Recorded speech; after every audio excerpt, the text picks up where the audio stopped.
اللہ تبارک و تعالی ارشاد فرماتا ہے کنتم خیر امت اخرجت للناس، تم بہترین امت ہو جو لوگوں میں ظاہر کی گئی۔ یہ صرف امت محمدیہ کی خصوصیت ہے کہ اللہ تبارک و تعالی نے کہا کہ تم بہترین امت ہو۔ اس امت سے پہلے جتنے بھی امتیں آئے، جتنے بھی انبیاء کرام تشریف لائے، کسی بھی نبی کی امت کے بارے میں اللہ تبارک و تعالی نے یہ نہیں کہا کہ تم بہترین امت ہو، صرف اپنے حبیب کی امت کے بارے میں فرمایا کہ تم بہترین امت ہو۔ اور واقعی میں یہ بہترین امت ہے، ہر زاویے سے، ہر لحاظ سے۔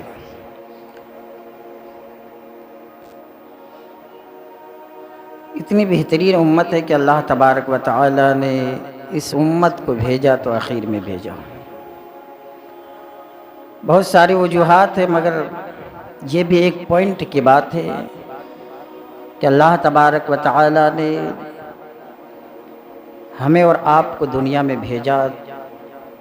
تو آخر میں بھیجا نبی آخر الزمان رحمت للعالمین کی امت میں پیدا کیا۔ اگر ہم پہلے پیدا ہو گئے رہتے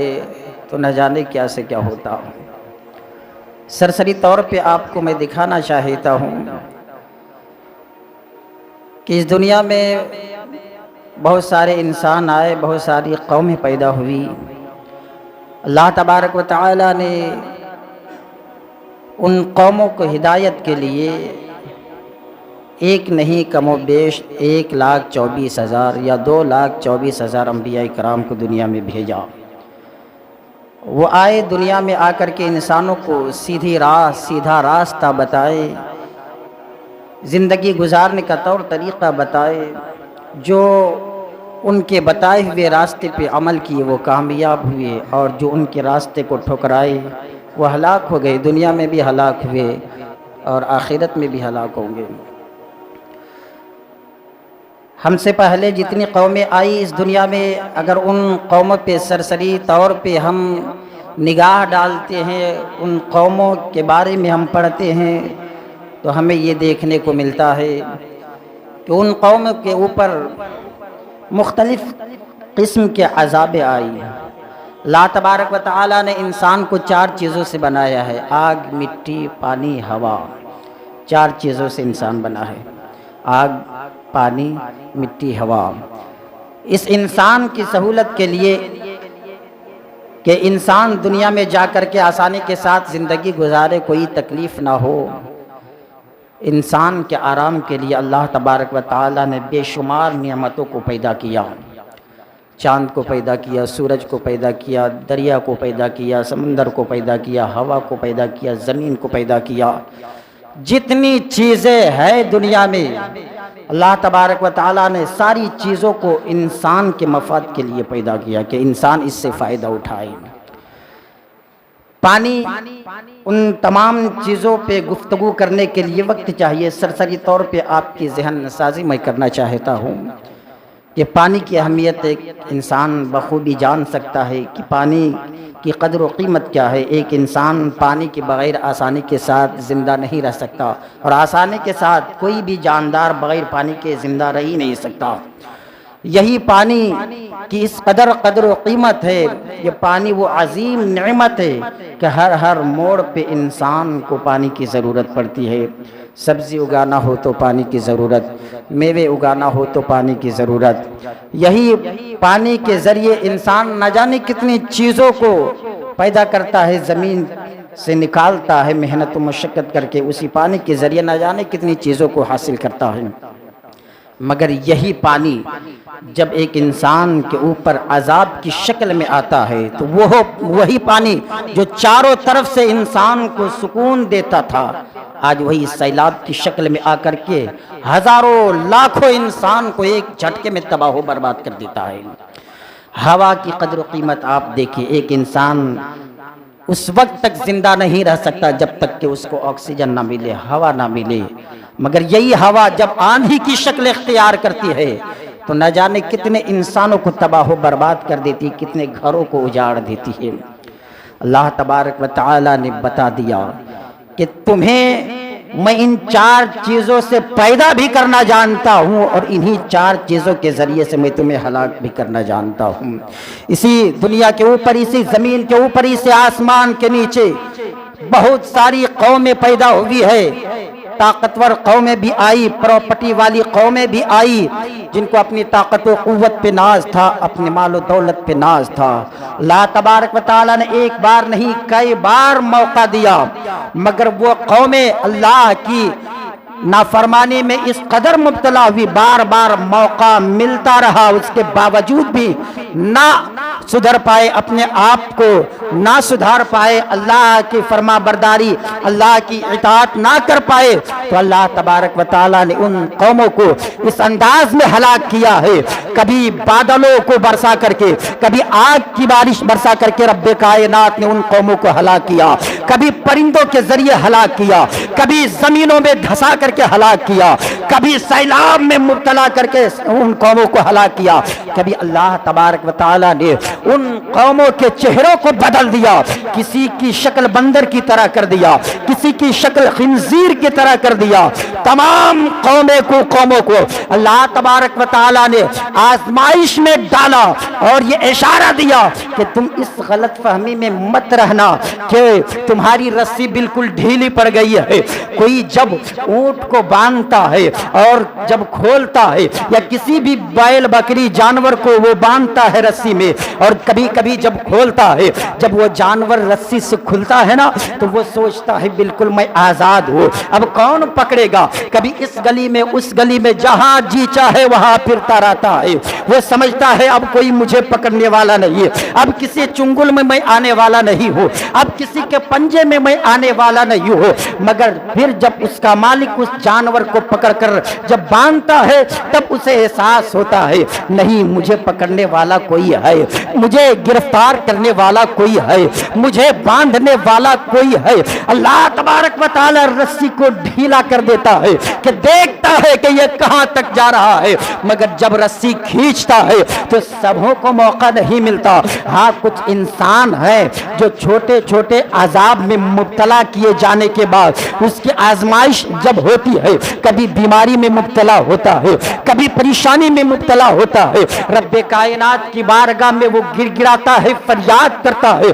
پروردگار عالم اس کی توبہ کو قبول کر فرما لیتا ہے اور پھر اسے موقع دیتا ہے۔ مگر بار بار اگر انسان وہی غلطی کرتا رہتا ہے، بار بار اسی گناہ کو کرتے رہتا ہے، بار بار مہلت ملتی ہے، بار بار موقع ملتا ہے، اس کے بعد جب رسی کھینچ لی جاتی ہے، پھر موقع کے لیے وہ ہاتھ ملتے رہتا ہے، پھر وہ افسوس پہ افسوس کرتے رہتا ہے۔ پچھلی قومیں جتنی آئی ہے، ان قوموں کے بارے میں جب ہم دیکھتے ہیں، پڑھتے ہیں، تو ہمیں پتا چلتا ہے کہ اللہ تبارک و تعالیٰ کی طرف سے جب ان قوموں کو موقع ملا، اور موقع ملنے کے بعد بھی اگر وہ نہیں سدھرے، اللہ کی نافرمانی میں مبتلا رہے، گناہوں میں مبتلا رہے، گناہوں کے دلدل میں وہ ڈوبتے رہے، تو اللہ تبارک و تعالیٰ نے اس قدر عذاب میں مبتلا کیا ہے، ان کے جسم کو یا تو بدل دیا ہے رب کائنات نے، یا تو ان کے چہروں کو بدلا ہے۔ آپ یہی 2 صورت عذاب کی پڑھیں گے کہ 2 صورت عذاب کی آئی ہے، انہی 2 صورتوں میں اللہ تبارک و تعالیٰ نے عذاب کو نازل کیا ہے۔ یا تو ان قوموں کے جسم کو بدل دیا گیا، کسی کو زمین کے اندر دھسا دیا گیا، جو زمین کے نیچے سے کاجو بادام اور نہ جانے کیسے کیسے میوے جات اگاتے ہیں، اسی زمین کی وہ زمین کا وہ حصہ گواہ ہے۔ جب قوم اللہ کی نافرمانی میں مبتلا ہوئی تو یہی دھرتی، یہی زمین کروڑ انسانوں کو اپنے اندر دبوچ کر کے نہ جانے ان کی ہڈیوں کو کس طرح سورما بنا دیا ہے۔ آج کے سائنسداں بھی ان جگہوں پہ جانے سے کتراتے ہیں اور کہتے ہیں یہ آبادی، یہ جگہ ایسی معلوم ہوتی ہے کہ یہاں پہ کبھی انسان کا بسیرا ہوا ہی نہیں۔ اسی زمین کے اندر اللہ تبارک و تعالیٰ نے اس انداز میں دھسایا، اس انداز میں اندر ہلاک کیا ہے کہ آج بھی سائنسداں حیران ہے۔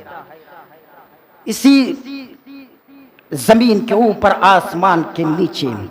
اللہ تبارک و تعالیٰ نے کبھی مینڈکوں کا عذاب اس قدر میں نازل کیا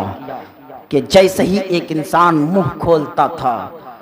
اور سانس کے ذریعے سے ہوا نہیں بلکہ مینڈک ہی اس کے منہ میں جاتے تھے، کھانے میں مینڈک، پانی میں مینڈک، سبزی میں مینڈک۔ اسی انسان کے اوپر ایسی عذابیں آئی ہے۔ آپ پڑھیں گے قرآن پاک کی تفسیر کا مطالعہ کریں گے تو آپ کی عقلیں دنگ رہ جائے گی۔ قوم بنی اسرائیل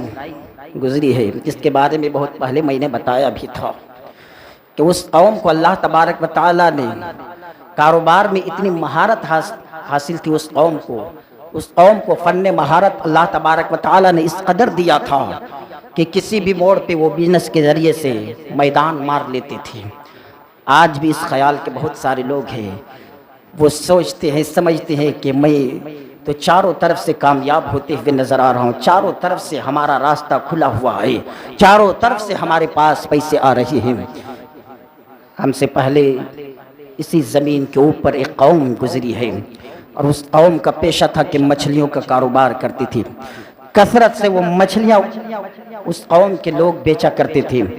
اللہ تبارک و تعالیٰ نے آزمایا اس انداز میں، کہا ٹھیک ہے تم ہر دن مچھلیوں کے کاروبار کرتے ہو، ہفتے میں ایک دن تم مچھلیوں کو نہ پکڑنا، مچھلیوں کا شکار نہ کرنا۔ وہ قوم رک جاتی ہے کہ اللہ تبارک و تعالیٰ کا حکم ہے، ہم اس پہ کھرا اترتے ہیں، اس پہ عمل کرتے ہیں۔ اللہ تبارک و تعالیٰ نے کس انداز میں آزمایا، ادھر حکم دیا کہ مچھلیوں کا شکار نہ کرنا، مچھلیوں کو نہ پکڑنا ہفتے کے دن، ہفتے میں ایک دن تم مچھلیوں کو نہ پکڑنا۔ ادھر سمندر میں اس قدر مچھلیاں پیدا کر دیا اللہ تبارک و تعالیٰ نے۔ جب اس قوم کی نگاہ پڑی تو وہ سوچنے لگے، افسوس کرنے لگے کہ ہم اگر کثرت سے مچھلیاں آ رہی ہے، کاش ہم ان مچھلیوں کو پکڑ کر کے بیچتے تو بہت زیادہ مالدار ہو جاتے، بہت زیادہ ہمارے پاس پراپرٹی آ جاتی، بہت زیادہ روپیے پیسے آ جاتے۔ تو شیطان نے وسوسہ ڈالا، شیطان نے ورگلانا شروع کیا، بہکانا شروع کیا، کہا تم کس خیال میں ہو؟ اللہ تبارک و تعالیٰ نے مچھلیوں کو پکڑنے سے منع کیا ہے۔ آسان طریقہ یہ ہے کہ سمندر سے تم نہر نکالو اور اپنے اپنے گھروں تک نہر لے آؤ، دریاؤں سے نہریں نکالو اور اپنے اپنے گھروں تک لے آؤ، اور وہ مچھلیاں ہفتے کے دن جو تمہیں پکڑنے سے منع کیا گیا ہے، جو تمہیں حکم ہوا ہے کہ ہفتے میں ایک دن نہ پکڑنا، اس دن تم نہر نکال کر کے نالی بنا کر کے اپنے گھروں تک لے آؤ، اور دوسرے دن ان مچھلیوں کو پکڑنا، دوسرے دن ان مچھلیوں کو مارنا۔ وہ قوم وسوسے میں آ جاتی ہے، شیطان کے بہکاوے میں آتی ہے اور یہی طریقہ اپناتی ہے۔ جس دن منع کیا گیا تھا اس دن نالی وہ انسان بناتے تھے اور اپنے گھروں تک وہ نالی چیرتے ہوئے لے کر کے آتے تھے، کثرت سے مچھلیاں آتی تھی، انہیں پتہ ہی نہیں چلا کہ یہ بھی مچھلیوں کو پکڑنا ہی میں شامل ہے، یہ بھی مچھلیوں کا ہم شکار کر رہے ہیں۔ پکڑنا یا تو اپنے قبضے میں لینا، یہی تو شکار کرنا ہے۔ وہ قوم اس قدر غافل ہو جاتی ہے۔ اللہ تبارک و تعالیٰ نے جب دیکھا کہ میری نافرمانی اس انداز میں یہ قوم کر رہی ہے تو تاریخ گواہ ہے، قرآن کی آیتیں گواہ ہے، اللہ تبارک و تعالیٰ نے ہزار تعداد میں جو انسان تھے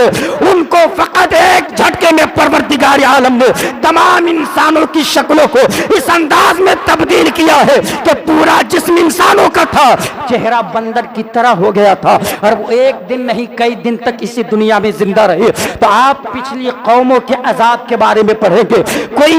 زمین میں دھسا دیے گئے، کنہیں کی شکلیں بدل دی گئی، کنہیں کوئی اس انداز میں ہوا کو جھونکے سے اڑایا گیا۔ قوم سمود، قوم عاد کو آپ اگر دیکھیں گے، جن کو اپنی طاقت و قوت پہ اس قدر ناز تھا، بڑے بڑے پہاڑ کے چٹانوں کو وہ اپنے بائیں ہاتھ سے توڑ ڈالتے تھے اور پہاڑوں کی چوٹی پہ اپنا محل بناتے تھے، پہاڑوں کی بلندی پہ اپنا گھر بناتے تھے تاکہ آنے جانے والے لوگ دیکھیں، اور اس قوم کے گھر کو دیکھ کر کے، اس قوم کے بنائی ہوئی عمارتوں کو دیکھ کر کے لوگ تعریف کرے۔ اور یہی ہوتا تھا، اس قوم کے بنائی ہوئی عمارتوں پہ جب لوگوں کی نظر پڑتی تھی، ان کے بنائے ہوئے مکانات پہ جب لوگوں کی نظر پڑتی تھی، ان کے بنائے ہوئے گھروں پہ جب لوگوں کی نظر پڑتی تھی تو لوگ حیرت زدہ ہو جاتے جاتے تھے، حیرت کے سمندر میں ڈوب کر وہ سوچنے پہ مجبور ہو جاتے تھے کہ پہاڑوں کی چوٹی پہ پتھروں سے، اتنے بڑے بڑے پتھروں کے چٹان سے اتنا بہترین گھر ان لوگوں نے بنایا کیسے؟ مگر وہ قوم اپنی طاقت و قوت پہ اس قدر ناز کرتی ہے،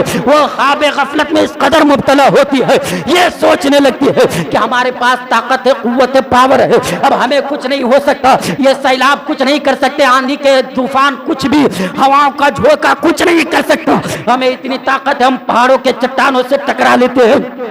تو ہمارا کون کیا بگاڑ سکتا ہے؟ اللہ تبارک و تعالیٰ نے موقع دیا پھر بھی نہ مانے، تو ہوا کا جھونکا اس انداز میں اللہ تبارک و تعالیٰ نے بھیجا ہے کہ وہی قوم جن کی بلندی قد و قامت، بہت طویل قد و قامت تھی، اپنی طاقت و قوت پہ جس کو ناز تھا، ہوا کے جھونکے میں اس انداز میں اڑے ہیں، قرآن گواہی دیتا ہے کہ ان کی لاشیں جب بکھری پڑی ہوئی تھی تو ایسا لگ رہا تھا کہ کھجور کے درخت الٹے پڑے ہیں، اور اس انداز میں نہیں، ہوا کے جھونکے جب آئے ہیں تو اتنے بڑے بڑے انسانوں کو وہ ہوا کا جھونکا آسمان کی بلندی پہ لے جا کر کے اس انداز میں پٹک رہا تھا، ایسا لگ رہا تھا کہ بڑے بڑے انسان نہیں بلکہ ایک تنکا اڑ رہا ہے، اور جب اس قوم کی لاشیں بکھری ہوئی تھی تو ایسا لگ رہا تھا کہ کھجور کے درخت بکھرے ہوئے پڑے ہیں۔ اللہ تبارک و تعالیٰ کا کتنا بڑا احسان ہے کہ ہمیں اور آپ کو پیدا کیا تو آخر میں پیدا کیا۔ ایک سوال پیدا ہوتا ہے، وہ قوم اللہ کی نافرمانی میں مبتلا ہوئی، پچھلی قومیں اللہ کے احکام بجا لانے سے کترائی تو اتنے خطرناک عذاب میں مبتلا ہوئی، ان عذابوں کو ہم جب پڑھتے ہیں تو ہمارا کلیجہ پاش پاش ہونے لگتا ہے، جسم کے رونگٹے کھڑے ہو جاتے ہیں، اور وہ سارے گناہ، وہ سارے کام جو پچھلی قومیں کرتی آئی ہے، وہ سارے کے سارے کام بلکہ اس سے بڑھ کر، اس سے خطرناک، اس سے گھٹیا کام آج دور حاضر کے انسان کر رہی ہے۔ مگر یہ اللہ تبارک و تعالیٰ کا کتنا بڑا احسان ہے، نہ ان کے اوپر عذاب ہو رہا ہے، نہ ان کے چہرے بدلے جا رہے ہیں، نہ یہ تباہ و برباد کیے جا رہے ہیں، مگر ایک بات ہے، اللہ تبارک و تعالیٰ نے وعدہ کیا ہے کہ اپنے حبیب کی امت پہ اجتماعی عذاب میں نہ نازل کروں گا، مگر ان کے دلوں کو ضرور بدل دوں گا جو ہماری نافرمانی کرے گا۔ یہ قوم، اس کے جسم کو نہ بدلا جا رہا ہے، چہرہ نہ بدلا جا رہا ہے، مگر دل آج بھی بدلے جا رہے ہیں، مگر قوم مسلم کو احساس بھی نہیں۔ ہم کیا سمجھتے ہیں کہ ہم گناہ کر رہے ہیں اور کچھ نہیں فرق پڑ رہا ہے، ہمارا دل اس انداز میں اللہ تبارک و تعالی بدل دے رہا، اس قدر ہم سے ناراض ہے۔ وَنُقَلِّبُ أَفْئِدَتَهُمْ وَأَبْصَارَهُمْ، ہم ایسے لوگوں کے دل اور آنکھوں کو پھیر دیتے ہیں، بدل دیتے ہیں۔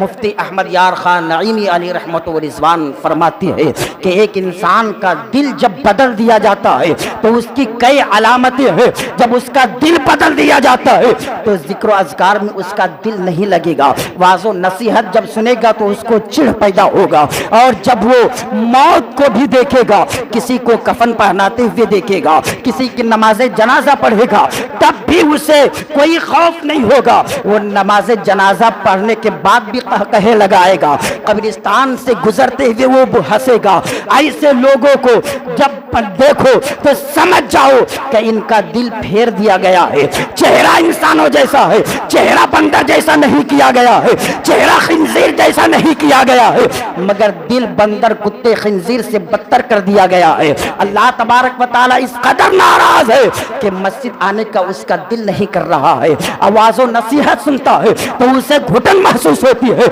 چڑچڑاپن اس کے اندر آنے لگتا ہے۔ جب وہ قرآن کو سنتا ہے، قرآن کی تلاوتوں کو سنتا ہے، قرآن کو دیکھتا ہے تو اس کا دل یہ نہیں کہتا کہ میں بھی بیٹھ کر کے قرآن کی تلاوت کروں، میں بھی جا کر کے عبادت و ریاضت کروں۔ آج میں آپ حضرات سے پوچھنا چاہتا ہوں، آج کتنے ایسے انسان ہیں جن کا دل عبادت و ریاضت سے چڑھتا ہوا نظر آتا ہے؟ تو لاکھوں میں 100 ہی انسان ایسے نکلیں گے جو عبادت اور ریاضت میں جن کا دل لگتا ہے، ورنہ سارے کے سارے اسی راستے پہ آپ کو ملیں گے کہ جہاں برائی کے اڈے نظر آتے ہیں، جہاں برائیاں ہوتی ہے، وہاں ایک انسان گھنٹوں گھنٹوں کھڑے رہنا گوارا کر لیتا ہے۔ ایک انسان دنیاوی کام کے لیے دن بھر حیران و پریشان رہ سکتا ہے، مگر ظہر کے وقت میں 10 منٹ آ کر کے نماز نہیں پڑھ سکتا، عصر مغرب عشاء میں آ کر کے 15 منٹ آ کر کے وہ عبادت نہیں کر سکتا۔ دنیاوی کام کے لیے راستے میں اگر چوراہے میں تماشا اگر لگا ہے، اگر کوئی ناچنے گانے والی عیاشیاں کرنے والی کوئی لڑکی یا لڑکے موجود ہے، تو اس منظر کو دیکھنے کے لیے، اس بے حیائی کو دیکھنے کے لیے، اس برائی کو دیکھنے کے لیے ایک نہیں ہزاروں کام چھوڑنا پڑے تو ہزاروں کام یہ انسان چھوڑ دیتا ہے اور ٹکٹکی باندھ کر کے آسانی کے ساتھ دیکھنے لگتا ہے۔ باپ سامنے کھڑا ہے، کوئی پرواہ نہیں ہے، آنے جانے والے کیسے لوگ جا رہے ہیں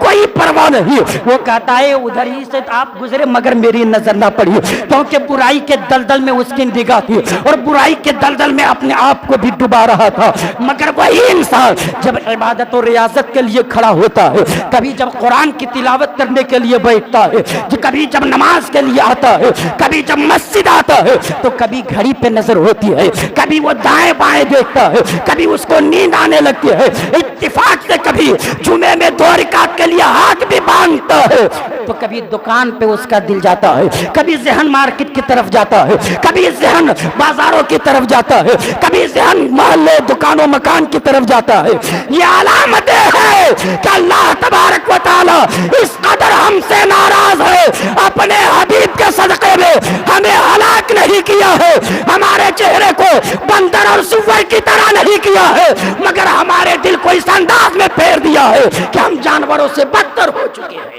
یہ علامت ہے کہ اللہ تبارک و تعالی ہم سے ناراض ہے۔ ایک مثال میں پیش کر رہا ہوں،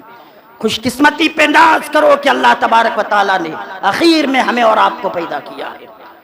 ورنہ وہ قوم بندر اور خنزیر بنا دی گئی، ہمیں تو اس سے بھی بدتر بنا دیا جاتا، ہم اس سے بھی بدتر تھے۔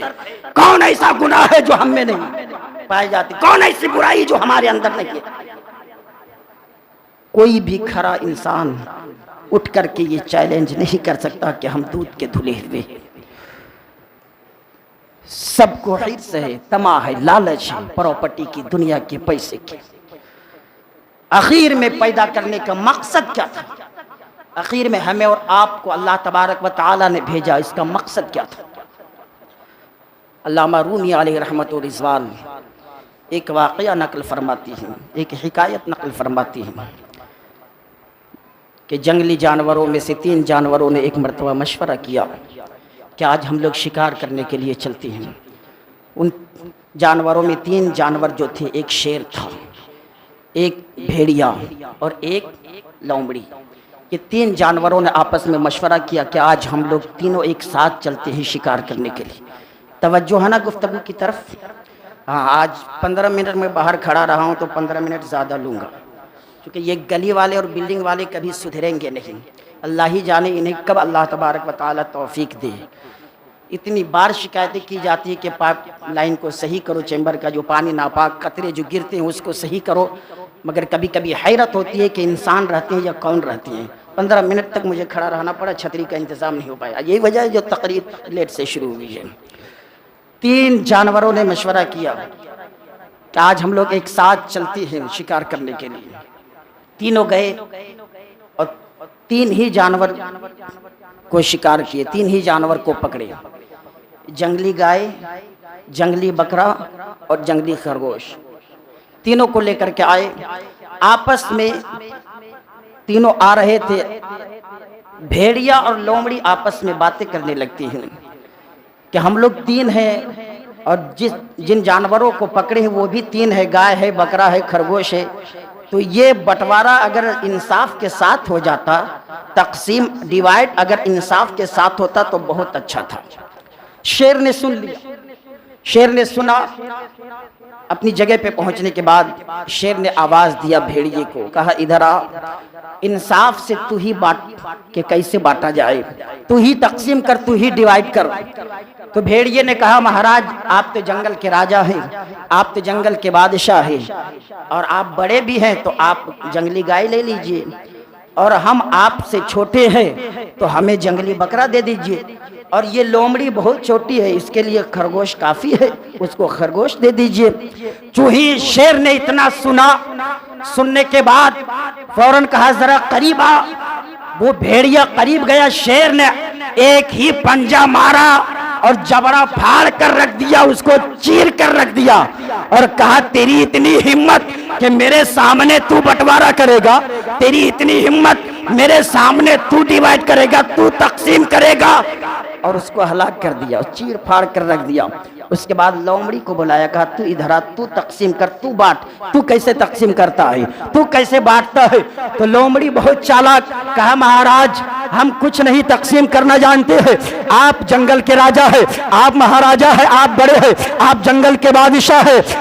صبح ناشتے میں گائے آپ کھا لیجئے، اور اس کو بریک فاسٹ میں آپ استعمال کر لیجئے، اور بکرا جو ہے اس کو لنچ میں استعمال کر لیجئے، اور جو خرگوش ہے اس کو ڈنر میں آپ استعمال کر لیجئے، تینوں چیز تو آپ ہی کے لیے ہے۔ صبح گائے کو استعمال کر لیجئے، دوپہر میں بکرے کو کھا لیجئے، اور شام میں خرگوش کو کھا لیجئے۔ شیر نے کہا تیری بھوک کا عالم کیا ہے، پھر تیری بھوک کہاں جائے گی، تیری پیاس کہاں جائے گی؟ کہا میں کچھ نہیں کھاؤں گا۔ جو ہی شیر نے اتنا سنا، کہا جب تو نے اپنے بھوک اور پیاس کو قربان کر دیا ہے میری محبت میں، تو میں کچھ نہیں لوں گا، جا تینوں چیز تیری ہے،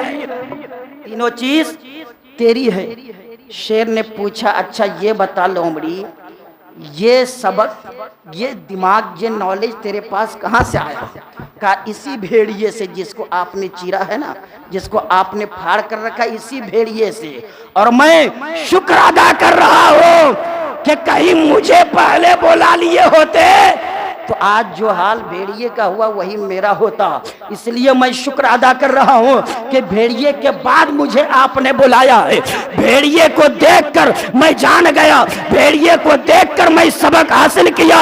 اس کے بعد مولانا روم علیہ رحمہ فرماتے ہیں اے امت محمدیہ، پچھلی قوموں کو دیکھ کر بھی اگر تم اپنے آپ کو نہ سدھارو گے، اگر اپنے آپ کو نہ سنوارو گے، اگر اللہ کی نافرمانی کرتے رہو تو جان لینا جو حال پچھلی قوموں کا ہوا ہے وہی حال تیرا ہوگا۔ شکر ادا کرو کہ اللہ تبارک و تعالیٰ نے ہمیں پہلے نہیں پیدا کیا، آخر میں پیدا کیا، تاکہ ہم پچھلی قوموں کے بارے میں جان جائیں، ہمارے بارے میں کوئی نہ جان پائے۔ تمام قوموں کے بارے میں ہم پڑھتے ہیں، ہمارے بارے میں کسی کو نہ پتا چلے گا، کیونکہ ہم آخری ہیں، اور جو آخری ہوتا ہے اس کے بارے میں کسی کو نہیں پتا چلتا ہے، اور جو آخری ہوتا ہے اس کو سبق سیکھنے کا موقع ملتا ہے۔ او امت محمدیہ، او قوم مسلم، پچھلی قوموں کے بارے میں پڑھو اور اپنی زندگی کو طبیعت کے مطابق نہیں، شریعت کے مطابق زندگی گزارو۔